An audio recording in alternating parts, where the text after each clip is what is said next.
Hello, nursing students. Welcome to Part 2 of Maternal Admission Assessment in the Delivery Room.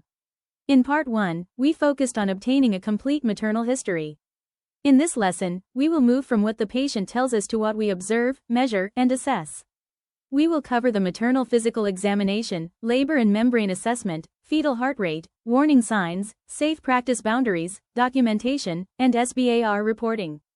Let us begin with a systematic approach that protects both mother and fetus. Now, let us review the goals of this lesson. After completing the maternal history, the nurse transitions from subjective data to objective assessment. By the end of this lesson, you should be able to perform a systematic maternal and fetal assessment, distinguish normal labor findings from obstetric warning signs, recognize findings that require immediate reporting, and maintain safety, privacy, and proper infection prevention. Remember, assessment is not simply completing a checklist.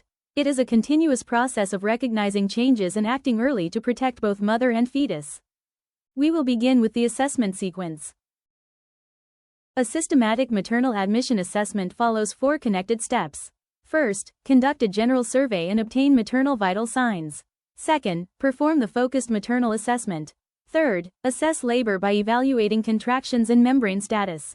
Fourth, assess fetal well-being through Leopold's maneuvers and the fetal heart rate. These steps are connected because maternal and fetal conditions can change rapidly and must always be evaluated together. If an abnormal finding appears at any point, pause the routine sequence, prioritize safety, and report promptly. The first step is the general survey and maternal vital signs. Begin with the general survey. Observe the woman's level of consciousness, behavior, pain, emotional state, and ability to cope. Measure blood pressure and compare it with her prenatal baseline, because an elevated reading may indicate a hypertensive disorder. Assess respiratory rate and oxygenation, temperature for possible infection, and pain using a consistent scale. One critical safety point: count the maternal pulse and fetal heart rate separately. Comparing them helps prevent the maternal pulse from being mistaken for the fetal heart rate. Next, let us identify maternal warning signs. Know the difference between a normal baseline and a warning sign. A blood pressure below 140/90 may be reassuring, but severe hypertension, 160/110 or higher, requires urgent action. New severe headache, visual changes, seizure, fever, shock, pallor, clammy skin, respiratory distress, cyanosis, chest pain, or active heavy vaginal bleeding are also dangerous findings. Do not wait until the entire assessment is finished. Stabilize within your role, call for assistance, and report the abnormal finding immediately. After ruling out immediate threats, continue with the focused assessment. The focused physical assessment should be purposeful and respectful. Check hydration and the moisture of the mucous membranes. Observe respiratory status, including the woman's breathing effort. Confirm IV access and inspect the insertion site and tubing. Assess bladder fullness and whether the woman can void, because a distended bladder can interfere with fetal descent. Check the lower extremities for edema, warmth, tenderness, and deep tendon reflexes when indicated. Finally, inspect skin integrity and pressure risk areas. Explain each step, preserve privacy, and report significant abnormalities. We will now assess uterine contractions. Uterine contractions are assessed by frequency, duration, regularity, intensity, and resting tone. Frequency is measured from the beginning of one contraction to the beginning of the next.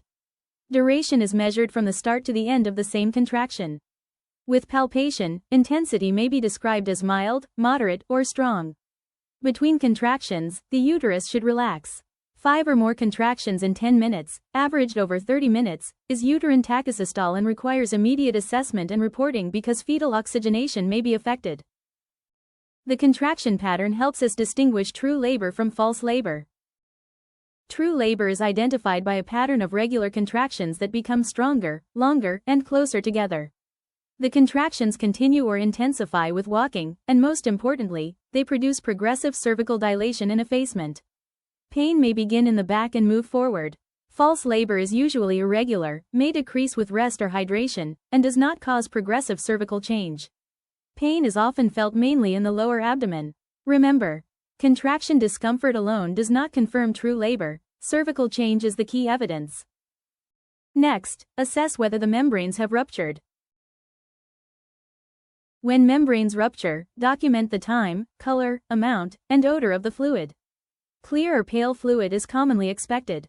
Bright red fluid suggests abnormal bleeding and needs urgent evaluation. It is not the same as a normal bloody show. Green or brown fluid may indicate meconium and possible fetal stress. Yellow or foul-smelling fluid may suggest infection. Also assess the fetal heart rate promptly after rupture because cord compression or prolapse can cause an abrupt change. Avoid unnecessary digital examinations, which can increase infection risk. We then use abdominal palpation to determine fetal position and presentation. Leopold's maneuvers use 4 abdominal palpations to identify fetal position and presentation. The first maneuver, the fundal grip, identifies the fetal part in the uterine fundus. The second, the umbilical grip, locates the smooth fetal back and the small parts. The third, Pollux grip, identifies the presenting part above the pelvic inlet. The fourth, the pelvic grip, helps assess fetal descent and the degree of head flexion. Perform the maneuvers gently, explain the procedure, ask the woman to empty her bladder when appropriate, and work only after instruction and under supervision. Leopold's maneuvers also guide fetal heart rate assessment. Use the fetal back located through Leopold's maneuvers to guide Doppler placement. Count the fetal heart rate for 1 full minute when the rhythm is irregular, the tracing is unavailable, or facility policy requires it. Record the rate, rhythm, location, and time of assessment. The generally reassuring baseline range is 110 to 160 beats per minute. At the same time, palpate or check the maternal pulse. This simple comparison confirms that the sound being counted is fetal rather than maternal. Now, let us identify fetal and intrapartum warning signs. Immediate reporting is required when the fetal heart rate remains outside the expected 110 to 160 range, when heart sounds are absent, or when prolonged decelerations occur. Meconium-stained fluid accompanied by an abnormal fetal heart rate is especially concerning. A significant decrease or absence of fetal movement also needs prompt evaluation. Finally, recognize obstetric emergencies such as malpresentation, prolapsed cord, and uterine tachysystole. These findings demand rapid escalation, continued maternal fetal monitoring, and action according to facility protocol. Before proceeding further, remember the limits of vaginal examination. A vaginal examination may provide information about cervical dilation and effacement, fetal station and descent, presentation, and membrane status. However, it must be performed only with informed consent, privacy, a clear clinical indication, aseptic technique, and an authorized competent examiner. Nursing students must never perform it independently or outside institutional policy. Avoid a digital vaginal examination when placenta previa or unexplained antepartum bleeding is suspected until the placenta's location and the provider's plan have been established. Unnecessary examinations after membrane rupture should also be minimized to reduce infection risk. All findings must then be documented and communicated clearly. Document assessment findings objectively and report abnormalities using SBAR. Situation. Identify yourself, the patient, gestational age, and urgent concern, for example, an abnormal fetal heart rate. Background. Include relevant history such as ruptured membranes or a previous cesarean birth. Assessment.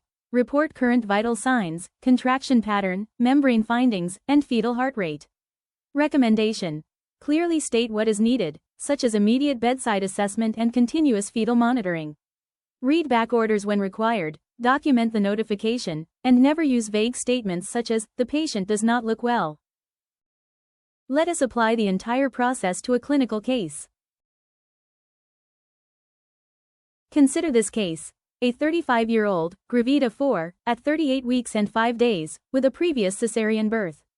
Her membranes ruptured 4 hours ago, the fluid is greenish, contractions occur every 3 minutes, blood pressure is 150/96, she reports a severe headache, and the fetal heart rate is 168. Priority risks include a hypertensive disorder with concerning neurologic symptoms, meconium-stained fluid, fetal tachycardia, and labor with a uterine scar. Reassess maternal vital signs and fetal status, position and support the patient as indicated, initiate continuous monitoring within protocol, and notify the obstetric team immediately. As a student, do not perform a vaginal examination independently. The key lesson is simple: assess mother and fetus together, recognize danger early, and communicate without delay.